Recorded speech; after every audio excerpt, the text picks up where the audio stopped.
Halo Scholars, ketemu lagi sama aku Hanan. Nah, kita bahas ini dulu kali ya, karena kemarin udah banyak banget yang keren-keren ngelakuin design thinking-nya, baru sampai tahap ideation, kita recall dulu materi ideation ini. Jadi aku bakalan siapin beberapa material, teman-teman. Ini aku cut-cut videonya supaya teman-teman nanti kalau misalkan aksesnya gampang. Pertama, ini ada video yang mengulang dulu design thinking yang pertama-tama sampai yang kemarin tahap ideation dan juga PPT-nya. Yang kedua adalah masuk ke materi, video kedua adalah masuk ke materi yang prototyping dan juga cara bagaimana kita testing. Yang ketiga ada video yang agile way of working. Oke, teman-teman selamat menonton. Mari kita ulang lagi material yang design thinking-nya.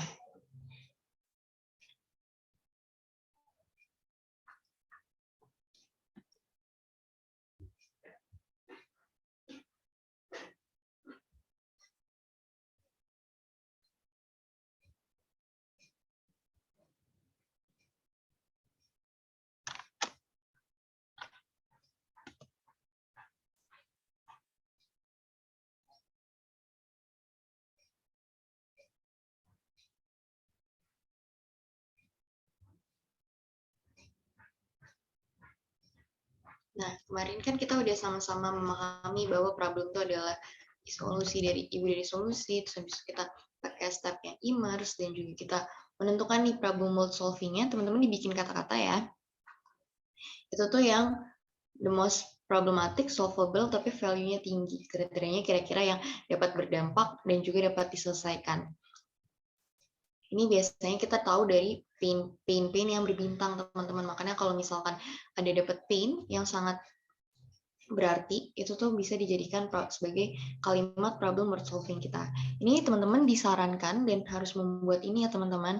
Semua ini customer konteksnya apa, diulang lagi, dan juga PWS-nya ditulis, dan how might we. Kemarin ada yang menarik banget, ada yang punya how might we 2.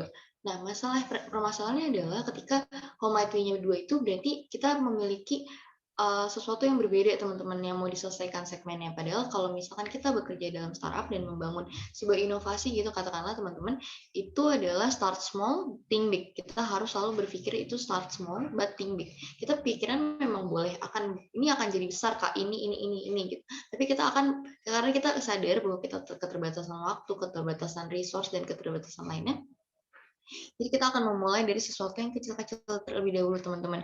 Kemarin ada yang udah beberapa kelompok udah membuat crazy age, tapi baru satu nih crazy age-nya. Tolong dilengkapi lagi crazy age-nya dari masing-masing ya. Jadi teman-teman kan berlima.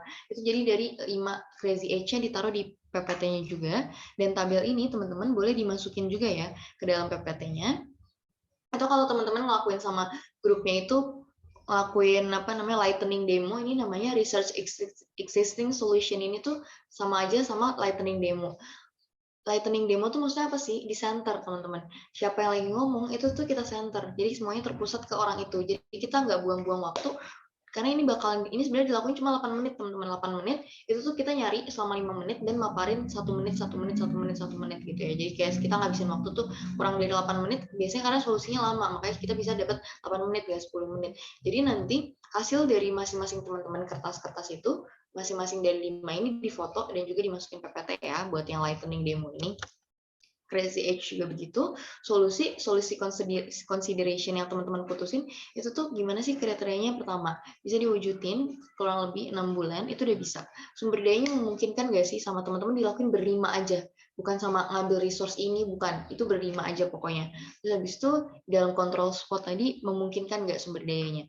Nah, kita ada PR dari untuk teman-teman semua, bikin PPT. PPT-nya kemarin udah ada customer konteks dan pain engine-nya udah banyak, tapi ada yang belum menambahkan pain engine-nya. Pain engine-nya kalau bisa sangat disarankan untuk poin-poin aja, jangan narasi teman-teman ya, karena supaya lebih gampang dicernanya dan juga lebih gampang dieksekusinya. Dan lihat ya, problem solving sama how might we-nya ditulis ya teman-teman, karena kemarin masih banyak yang belum ditulis nih. Terus juga researching existing solution yang tadi lightning demo mau ditulis disertakan dari 5 jadi ada 5 kertas atau ada 5 tabel yang berbeda-beda dari teman-teman masing-masing ngerjain sendiri. Crazy Edge-nya juga begitu, pun storyboard teman-teman. Nah, kita bakalan membuat storyboard setelah membuat prototype. Storyboard itu sebenarnya apa sih? Storyboard itu adalah user perspective ya teman-teman. Jadi teman-teman put yourself in another shoes, which is shoes-nya itu shoes your customer gitu ya teman-teman. Jadi menceritakan minimal 6 kotak, ada 6 kotak, itu tuh journey-nya gimana sih bisa dapat solusi teman-teman, dan teman-teman tuh apa yang mau di-achieve, dan end game-nya ketika sudah mencoba layanannya atau mendapatkan fiturnya, telah menggunakan fitur teman-teman itu dapat apa sih, perasaannya bagaimana. Nah, building prototype, kita mengkonkretkan ide kita yang home IP dan bla bla bla tadi lebih jelas lagi, itu dalam bentuk prototype itu fungsinya bisa diindak ya teman-teman, dan itu membantu customer untuk mengidentifikasi kebutuhan dan juga untuk kita mengidentifikasi perbaikan. Dan kita selalu berpikir adalah we build to think, bukan think to build. Oke, jadi kita build baru berpikir, jadi kita action dulu baru pikir, karena the most problematic human itu kita sovereign more in our imagination, right? Jadi kita adalah menggunakan konsep yang build to think tadi ya teman-teman. Storyboard-nya bisa dibuat 8 kotak juga boleh, 6 kotak juga nggak masalah. Nah, ini kita masuk ke solution gallery. Dari eksplorasi tadi, teman-teman udah sama-sama buat, kita bakalan bikin itu jadi solution gallery teman-teman. Jadi sebenarnya solusinya apa? Solution gallery itu isinya adalah fitur teman-teman, UI-nya kayak gimana, dan juga apa aja yang ada di sana itu digambarin, dan itu jadi solution gallery teman-teman yang siap difoto gitu ya. Nah, kita bahas sebenarnya prototype tuh ada apa aja sih? Prototype tuh simple, fast to build, cheap, flexible to change, and low risk. Jadi low field kayak gini is okay, but kalau misalkan teman-teman punya resource buat bikin high fidelity, it's okay.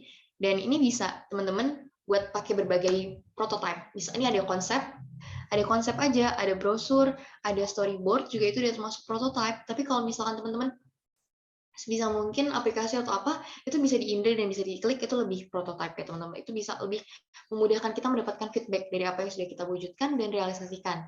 Ada flowchart juga, dan ada digital mockup, ada landing page, ada physical mockup, ada juga physical space, ada juga role play. Nah, biasanya kalau menggunakan prototype itu, kita biasa banget yang common adalah pakai Miro atau Marvel. Aku mau contohin salah satu bikinan teman-teman Pertamina, pre-employee Pertamina yang sedang ngebikin, mereka squad-nya itu Teachable Squad. Dia itu adalah konteksnya meningkatkan, customer-nya adalah mahasiswa satu, konteksnya meningkatkan prestasi akademik mahasiswa. Nah, mereka bikin ini mereka bikinnya di Figma pertama, makanya bisa lebih cantik kayak gini. Ini bisa diklik-klik gitu teman-teman kalau di Marvel. Jadi teman-teman sekedar gambar aja, habis itu difoto, di-scan, nah nanti scan-nya bakalan kayak gini, dan ini bisa teman-teman atur, nanti kalau misalnya klik ini, pencetnya ke sana, ini ke sini gitu. Nah, ini kita coba jadi new learner, nah ini ada video, nah ini video bisa kita klik, nah UI-nya kalau video bakalan kayak gini, kita back lagi, ini ada progress report-nya, terus kita bisa claim free course, dan ini ada marketing, sharing section, talk show, join our community. Kita bisa lihat progress kita, dan kita insert email buat login nih kayak gitu. Ini bisa kita keliling-keliling. Ini ada ini kira-kira fitur-fitur yang dikasih. Nah, oke. Ini kalau pakai Marvel, but kalau pakai Miro bakalan berbeda lagi, bisa dieksplor kayak gimana-gimananya.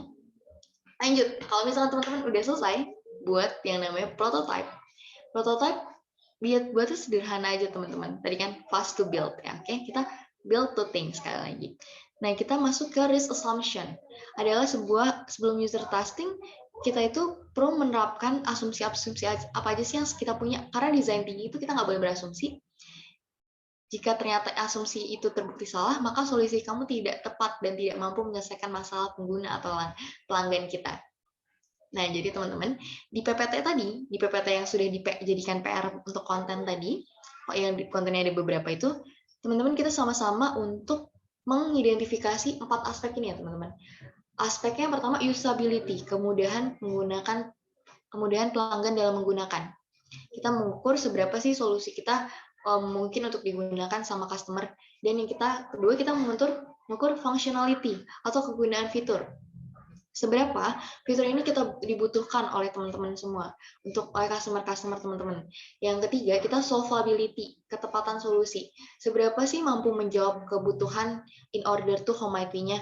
Dan yang terakhir adalah payability, bisa kesediaan membayar atau bisa juga berupa kesediaan menggunakan aplikasi.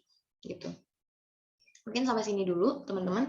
Tolong dikerjakan ya PR-nya untuk membuat sampai storyboard dan juga prototype, dan juga berikan ke kami 10 orang nama yang akan jadi customer yang akan teman-teman testing ya. Deadline-nya di minggu ini ya, jangan lupa nih PPT konten ini. Thank you teman-teman.